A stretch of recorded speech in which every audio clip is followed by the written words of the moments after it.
ایران بس غصہ دلاتا ہے، جھوٹ بولتا ہے اور حقائق توڑ مروڑ کر پیش کرتا ہے، اس پر اعتماد کم ہوتا جا رہا ہے۔ امریکی صدر ڈونلڈ ٹرمپ کی کیمپ ڈیوڈ میں صحافیوں سے گفتگو، کہا ہم ایران پر بہت سخت حملے کریں گے، ایک وقت آئے گا جب وہ کہیں گے ہم اب مزید برداشت نہیں کر سکتے۔ وزیر خزانہ نے کہا دنیا بھر میں ان کے اثاثے تلاش کر رہے ہیں، وہ رقم ایرانی عوام اور ان امریکیوں کے لیے استعمال کی جائے گی جنہیں ایران نے نقصان پہنچایا۔ Iran is doing very poorly, having a hard time. They've been very dishonest. They've been very dishonorable to deal with. Their missiles have been largely, they have some left. Their manufacturing capacity is almost gone.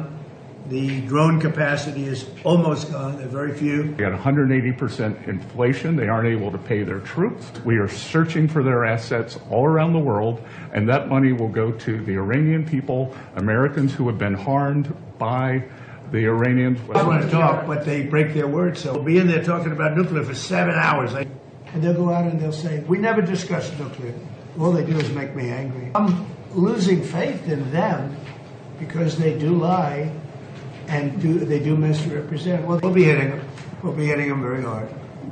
And at some point they're going to say, we just can't take it anymore. امریکہ اور اسرائیل ایرانی توانائی کے مراکز پر حملہ کرنے کی تیاری کر رہے ہیں۔ سی بی ایس نے رپورٹ میں دعویٰ کیا ہے کہ اس ممکنہ حملے میں ایران کے بجلی گھروں اور آئل ریفائنری سمیت توانائی سے متعلق تنصیبات کو نشانہ بنایا جا سکتا ہے۔ یہ کارروائی ہفتے کے آخر میں کی جا سکتی ہے۔ وال اسٹریٹ جرنل نے اپنی رپورٹ میں بتایا کہ صدر ڈونلڈ ٹرمپ نے ایران کے خلاف نئے حملوں کی ہدایت جاری کر دی ہے جو ممکنہ طور پر اسی ہفتے کے آخر میں شروع ہو سکتے ہیں۔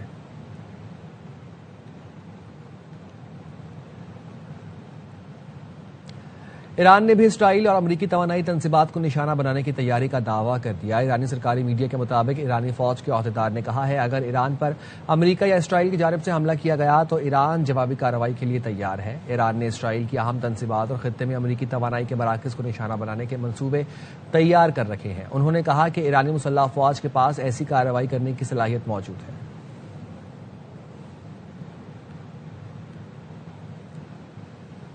امریکی حملے جاری رہے تو ابنائے ہرمز پر پابندی مزید سخت کر دیں گے۔ ایران کے سپریم نیشنل سیکیورٹی کونسل کے سیکرٹری نے خبردار کر دیا۔ علی اکبر ذوالقدر نے کہا امریکی حملے اور بحری ناکہ بندی جاری رہی تو ابنائے ہرمز پر پابندی مزید سخت ہو جائے گی۔ اس کے نتیجے میں دیگر اہم آبی گزرگاہیں اور تجارتی راستے بھی بند ہو سکتے ہیں۔ آبنائے ہرمز کی بندش سے عالمی معیشت، تیل منڈی اور امریکی عوام متاثر ہوں گے۔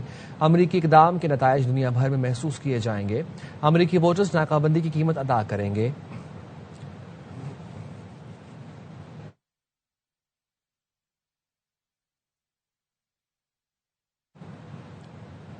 ایران پر حملے میں تعاون ناقابل قبول ہے، چاہے وہ ماضی کے دفاعی معاہدوں کی بنیاد پر ہی کیوں نہ ہو۔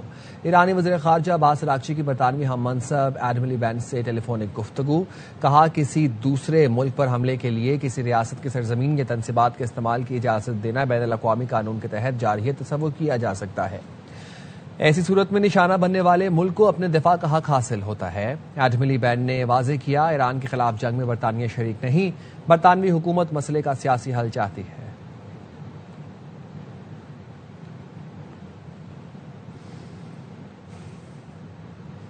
عمان کے قریب آئل ٹینکر کو نامعلوم سمت سے پروجیکٹائل سے نشانہ بنایا گیا۔ یو کے میری ٹائم ٹریڈ آپریشنز کے مطابق عمان کے شہر لما سے 20 کلومیٹر شمال مشرق میں آئل ٹینکر کو نشانہ بنایا گیا۔ جہاز کمپنی کے مطابق حملے میں ٹینکر کے انجن روم کو نقصان پہنچا۔ کوسٹ گارڈ کو واقعے سے آگاہ کر دیا گیا، تحقیقات جاری ہیں۔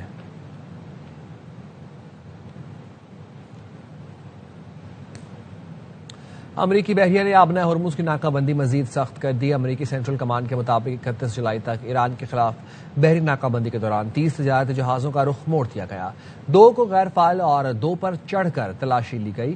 انسانی ہمدردی کی بنیاد پر تقریباً 30 امدادی جہازوں کو ناکہ بندی سے گزرنے کی اجازت دی۔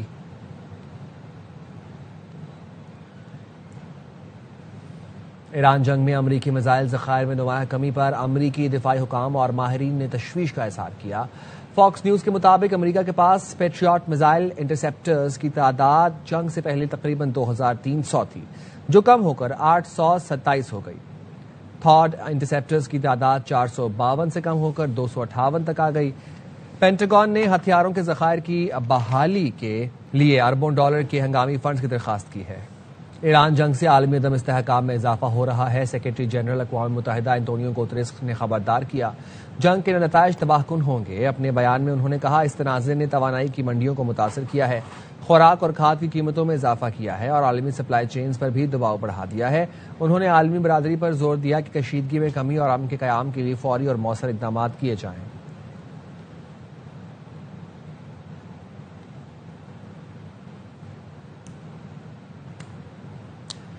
بحیرہ احمر میں کسی بھی فوجی اتحاد کے نتائج اچھے نہیں ہوں گے، حوثیوں نے خبردار کر دیا۔ کہا باب المندب میں سعودی جہازوں پر پابندی برقرار رہے گی۔ حوثی میری ٹائم کوارڈینیشن باڈی نے باب المندب میں جہازوں سے ٹول ٹیکس وصولی کی تردید کر دی۔ کہا اہم آبی گزرگاہوں سے جہازوں سے کوئی ٹیکس وصول نہیں کیا جا رہا۔ باب المندب سے تجارتی جہازوں سے ٹول ٹیکس وصولی کا منصوبہ بنا رہے ہیں، لیکن ابھی کوئی فیصلہ نہیں کیا گیا۔ پاکستان کا نوجوان باشعور ہے۔ محسن نقوی کے بیان سے نوجوانوں میں مایوسی نہیں پھیلے گی، بلکہ وہ کہیں گے کہ دیر آئے درست آئے۔ D G I S P R lieutenant general Ahmed Sharif Chaudhry کہتے ہیں پاکستان کے نوجوانوں کو کلیئرٹی ہے، تبدیلی کی ضرورت ہے۔ نئے صوبوں کا فیصلہ عوامی امنگوں کے مطابق ہوگا۔ مسائل حل نہیں ہو رہے، گڈ گورننس کے لیے کچھ کرنا پڑے گا۔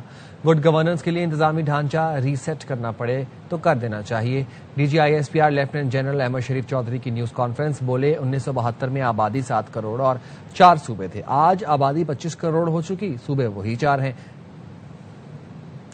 انتظامی یونٹس بنانا خواہش نہیں رہی بلکہ پاکستان چلانے کے لیے مجبوری بن گئی ہے۔ ایم کیو ایم کے رہنما وفاقی وزیر مصطفیٰ کمال کہتے ہیں 1951 میں ملک کی آبادی 3 کروڑ 70 لاکھ تھی تو پاکستان کے 4 صوبے تھے، آج 25 کروڑ ہو گئی ہے تب بھی 4 صوبے ہیں۔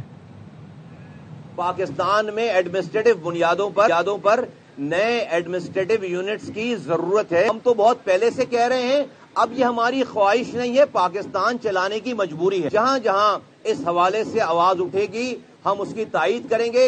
جب 3 کروڑ 70 لاکھ کی آبادی تھی تو پاکستان میں 4 صوبے تھے، آج 25 کروڑ کی آبادی ہے تو پاکستان میں وہی 4 صوبے ہیں۔ دنیا کے 10 بڑے ممالک جن کی آبادی ہم سے کم ہے انہوں نے 38 صوبے بنائے ہیں۔ آج ہمارا جو پنجاب ہے وہ دنیا کے 182 ملکوں سے بڑا ہے۔ آج ہمارا جو سندھ ہے کی آبادی دنیا کے 172 ممالک سے بڑی ہے۔ ہمارا جو خیبر پختونخوا ہے کی آبادی دنیا کے 165 ممالک سے بڑی ہے، اور آج جو بلوچستان ہے وہ دنیا کے 180 ممالک سے بڑا ہے رقبے کے۔ وزیر داخلہ محسن نقوی کا نئے صوبوں کے حوالے سے بیان، وزیر اعلیٰ سندھ کا رد عمل بولے محسن نقوی کی نئے صوبوں کی تجویز قابل قبول نہیں، سندھ کے لوگ محسن نقوی کی تجویز کو کبھی قبول نہیں کریں گے۔ محسن نقوی صاحب میں نے سنا تھا ان کا بیان، یہ نہیں پتا کہ ان کے اشارہ کس طرف۔ انہوں نے تو بڑا صاف کہا کہ پاکستان کا نظام اس وقت تو وزیر اعظم میاں محمد شہباز شریف ہے۔ یہ جو تجویز انہوں نے دی وہ کسی پٹی تجویز ہے جس کو یہ سندھ کی صوفیوں کی دھرتی کے لوگ قبول نہیں کریں گے۔ پاکستان تحریک انصاف ہر وقت بائیکاٹ کی سیاست، اور انہوں نے ان کی طرف ہاتھ نہیں بڑھایا کہ آئیں وہ بھی مین اسٹریم پالیٹکس میں اس ملک کی خدمت کے لیے پارٹیسپیٹ۔ نوجوانوں نے آگے بڑھ کے اس ملک کی آگ دوڑ سنبھالنی ہے، وہ کسی بھی طریقے سے کاکروچ نہیں ہے، اس ملک کے مستقبل کے معمار ہیں۔ سسٹم تو تھا ہی نہیں، سسٹم تب بیٹھ گیا تھا جس دن لوگ اسے ڈیفالٹ موڈ میں لے گئے تھے۔ Chairman P T I barrister Gohar کا محسن نقوی کے بیان پر رد عمل بولے سسٹم اس وقت بھی تباہ ہوا جب ملک کو نئے پاکستان سے واپس پرانے پاکستان کی طرف لے جایا گیا۔ سمجھتا کہ کوئی بندہ یہ کہے گا کہ سسٹم کوئی تھا، سسٹم اس دن کولیپس ہو چکا تھا جس دن لوگ اس کو ڈیفالٹ موڈ پہ لے کے گئے اور ملک کو نئے پاکستان سے پرانے پاکستان میں لے کے گئے۔ تب سے مہنگائی بڑھ گئی، لا اینڈ آرڈر سچویشن ورس ہو گیا، اکنامک گروتھ نیگیٹو میں چلا گیا، عدلیہ کی آزادی ختم ہو گئی، میڈیا کی آزادی ختم ہو گئی، عوام میں تشویش بڑھ گئی، عوام کا انصاف اور انصاف کے اداروں پہ اعتماد نہیں رہا، عوام کا اس پارلیمنٹ پہ اعتماد نہیں رہا، یہ عوام جو ہے بر وقت فیصلے نہیں کر سکی، یہ اپنے آپ کو طاقتور نہیں کر سکی، اس لیے پورے سسٹم سے لوگوں سر آج آپ خوش لگ رہے ہیں لگتا ہے؟ محسن نقوی کی جانب سے کی گئی باتیں پہلی بار سامنے نہیں آئیں، اس سے قبل بھی نیشنل ڈیفنس یونیورسٹی میں فیلڈ مارشل نے نئے انتظامی یونٹس اور نئے نظام کی ضرورت کا واضح اشارہ دیا تھا۔ سابق وفاقی وزیر فواد چودھری کا بیان، کہا نیشنل ڈائیلاگ کمیٹی نے بھی نئے انتظامی یونٹس کے قیام کی سفارش کی تھی۔